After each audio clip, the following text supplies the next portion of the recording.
एक समय पहले एक पुराना घर था।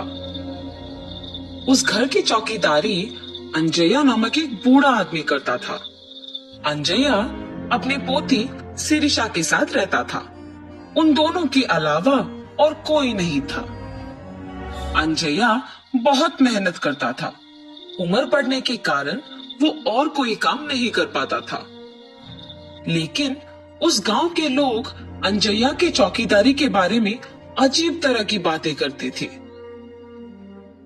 अरे अंजया, घर पे बैठो ना, कम से कम 4 लोगों के बीच में तो रहोगे। उस पुराने बंगलो के लिए क्या ही काम करोगे? भूत वूत घुस गया तो? अरे हम कहाँ भाग सकेंगे बाबू। ऐसे उसे सारे गांव वाले बहुत बुरा कहते थे। इतना ही नहीं, अंजया की पोती के साथ कोई नहीं खेलता था। आज तुम पाठशाला क्यों नहीं आई पूजा? तुम्हारे बगल में बैठने के कारण मेरे माँ बाप मेरा पाठशाला ही बदल दे रहे हैं। हाँ, कम से कम साथ में खेलेंगे ना। बाप रे, माँ मार ही डालेगी मुझे। ऐसे अपमानों के साथ ही अंजया और सिरिशा कई साल बताते हैं। एक दिन जब अंजया अपमान सहन ना करने की वजह से रो रहा था, उसे बंगलो के अंदर से पायल की आवाज सुनाई देता है।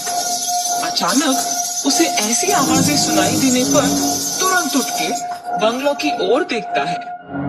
वो पायल की आवाज और कदम उसके ही ओर बढ़ते हुए सुन के कांपने लगता है। कांपते हुए अंजया को एक लड़की का आवाज सुनाई देता है।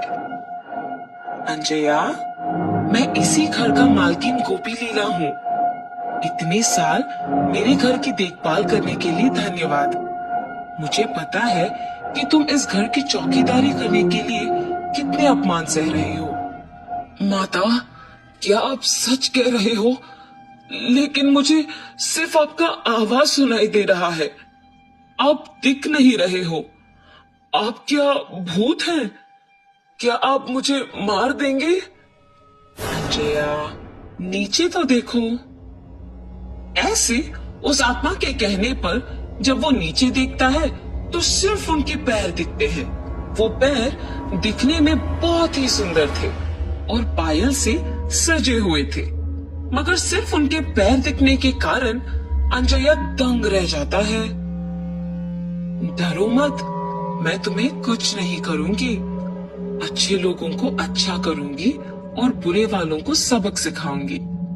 तुम दुखी हो, इसीलिए तुम्हारी मदद करने आई हूँ।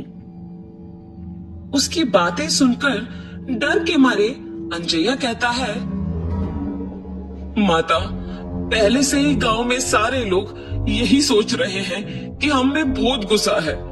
लगता है कि आप वो बात सच करने वाली है। हमें आपकी सहायता की कोई जरूरत नहीं है। कृपया मुझे छोड़ दीजिए। ये कह के रोता है। जब वो आत्मा कहती है, ठीक है, मैं अपनी पायल यहीं पे छोड़ रही हूँ। ये अपनी पोती को बांधो, सब अच्छा ही होगा।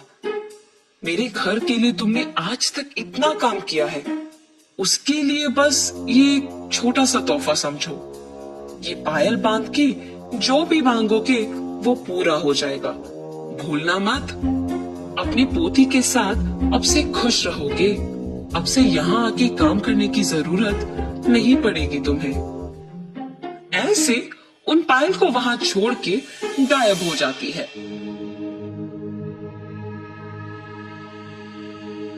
अंजया उन्हें लेकर घर जाता है।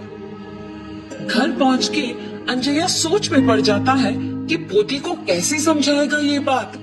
उतने में पोती घर पहुंचती है। दादाजी, क्या हुआ? आप दुखी क्यों दिख रहे हो? सिरिशा, मैं तुम्हें एक बात बताऊंगा, मगर तुम्हें डरना नहीं है, ठीक है? ऐसे सिरिशा को सब कुछ बताते हैं। दादाजी के हाथों से पायल लेके कहती है, हाय भगवान, कितने सुंदर पायल है। गोपी लीला जी बहुत अच्छे हैं। उन्हें भूत के नाम से मत पुकारो दादाजी। उन्होंने अगर इतना अच्छा तोहफा मुझे दिया तो ही सोचिए। ऐसे खुशी के साथ कहती है और अपने दादाजी से वो पायल बंधवाती है। बेटी शिरीषा, याद है ना, इन पायल को पहन के जो भी मांगो वो हो जाता है, इसीलिए ध्यान से रहना। सब कुछ पता होने के बावजूद शिरीषा बिना कोई डर के साहस के साथ उन पायल को बांध के पूरा घर चलती रहती है। उस रात को शिरीषा को खिला के सुलाने के बाद अंजया भी सो जाता है। शिरीषा पायल के सहारे उड़ते हुए नीचे का सारा धरती पूरा सुंदर दिखते हुए, उसके ही साथ सारे पक्षी उड़ते हुए बादल के बीच में से हंसते हुए खेलते हुए दिखाई देता है। कितना सुंदर सा भावना है। ऐसे सोचती ही है कि उतने में उसे गोपी लीला उसके ही जैसे पायल बांध के घर में दौड़ना दिख जाता है। गोपी लीला अपने पायल को छू के कुछ सोचती है और आंख खोलती ही उसके सामने एक बड़ा सा हाथी होता है। उस पे बैठ के उसके साथ कुछ बच्चों को भी बिठा के सैर करती है। शिरीषा इस सब का यकीन नहीं कर पाती है। अचानक जाग उठती है। ये सब मेरा सपना था। हाँ माँ, सच मान के डर गई। शिरीषा की बातें सुन के अंजया भी उठता है और तब जान पाता है कि क्या हुआ। ये सच है बेटी, वो पायल वाकई ही शक्तिशाली है। हमारे जीवन को बदलने के लिए, इतने साल के हमारे काम के लिए कृतज्ञ होके गोपी लीला जी ने इसे तोहफा के रूप में हमें दिया।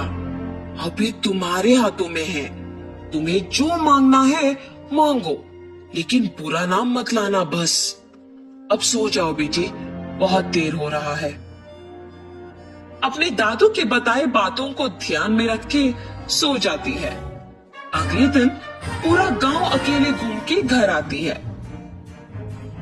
दादाजी, मेरा एक विचार है, क्यों ना हम इन पायल का उपयोग करके गांव की सारी मुश्किलों को दूर करें, तब हमारा गांव भी विकास पाएगा और उसी के साथ हमारा नाम भी। तब हम चारों में इज्जत से जी पाएंगे। ऐसे एक विचार के साथ शिरीषा उन पायल का उपयोग करना शुरू करती है।